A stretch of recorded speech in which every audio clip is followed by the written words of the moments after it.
दोस्तों, जैसा कि हम लोगों को पता है, गौतम बुद्ध का जन्म 583 ईसा पूर्व में हुआ था और उनकी मृत्यु 483 ईसा पूर्व में हुई। उन्हें महात्मा बुद्ध, गौतम बुद्ध, भगवान बुद्ध और शाक्य मुनि के नाम से जाना जाता है। गौतम बुद्ध एक आध्यात्मिक शिक्षक थे जो 6ठी ईसा पूर्व और 5वीं शताब्दी के बीच भारत में रहे थे। बुद्ध का जन्म एक धनी परिवार में हुआ था, लेकिन उन्होंने ज्ञान प्राप्त करने के लिए अपने धन और स्थिति का त्याग कर संसार को जन्म मरण और दुखों से मुक्त दिलाने के सत्य मार्ग एवं दिव्य ज्ञान की खोज में रात्रि में राजपाट का मुँह त्याग कर वन की ओर चले गए, जहाँ जाकर एक पेड़ के नीचे बैठ गए और प्रण किया कि जब तक उन्हें दुख के रहस्य का उत्तर नहीं मिल जाता तब तक वह हार नहीं मानेंगे। वर्षों के कठोर ध्यान और अध्ययन के बाद आखिरकार उन्होंने ज्ञान की प्राप्त कर ही ली और वे सिद्धार्थ से भगवान बुद्ध बन गए। भगवान बुद्ध को बौद्ध धर्म का संस्थापक भी कहा जाता है। उनकी शिक्षाओं से बौद्ध धर्म का प्रचलन हुआ। बुद्ध सत्य, सदर्श व धर्म पर दृढ़ रहने की बात करते थे। बुद्ध के धर्म प्रचार से भिक्षुओं की संख्या बढ़ने लगी और बड़े बड़े राजा महाराजा भी उनके शिष्य बनने लगे। भिक्षुओं की संख्या बहुत बढ़ते देख बौद्ध संघ की स्थापना की गई और उन्होंने अनगिनत लोगों को अधिक नैतिक और करुणामय जीवन जीने के लिए प्रेरित किया।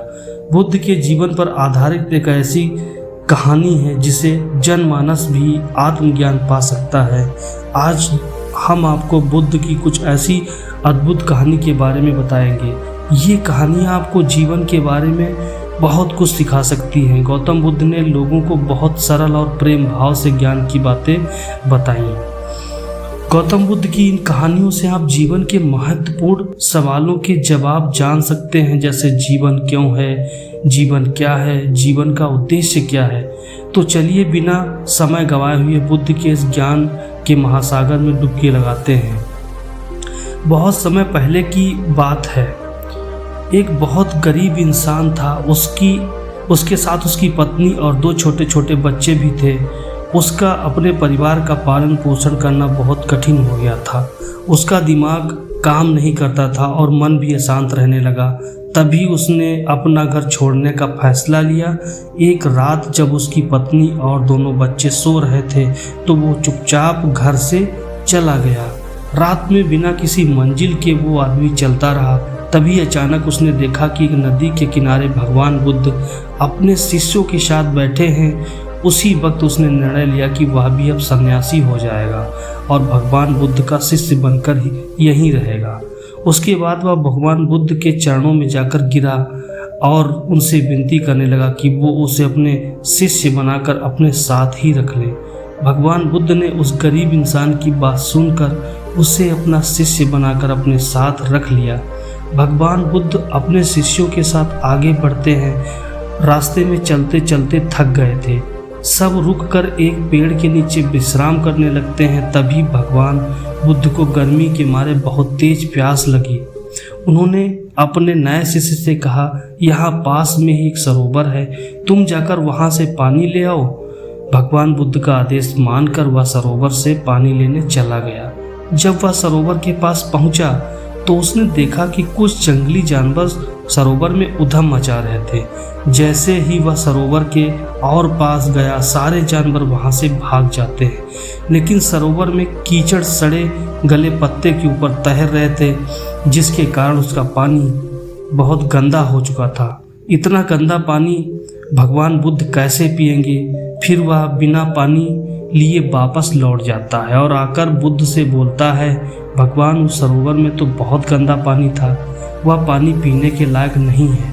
अपने शिष्य की बात सुनकर भगवान बुद्ध थोड़ी देर के लिए चुप होकर बोले, जाओ उसी सरोवर से जाकर पानी लेकर आओ।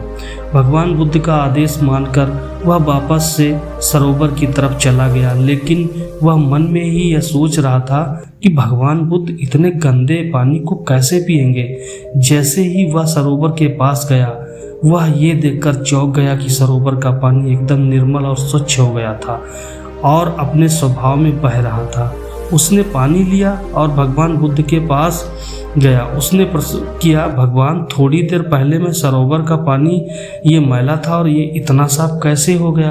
फिर बुद्ध ने उन्हें समझाते हुए कहा, जब जानवर पानी में उधम मचाए हुए थे तब सरोवर का कीचड़ उभर आया था, लेकिन कुछ देर शांत रहने पर कीचड़ फिर से नीचे बैठ गया और पानी पहले जैसा निर्मल और स्वच्छ हो गया। ठीक इसी प्रकार से हमारे मन की स्थिति भी ऐसी ही है।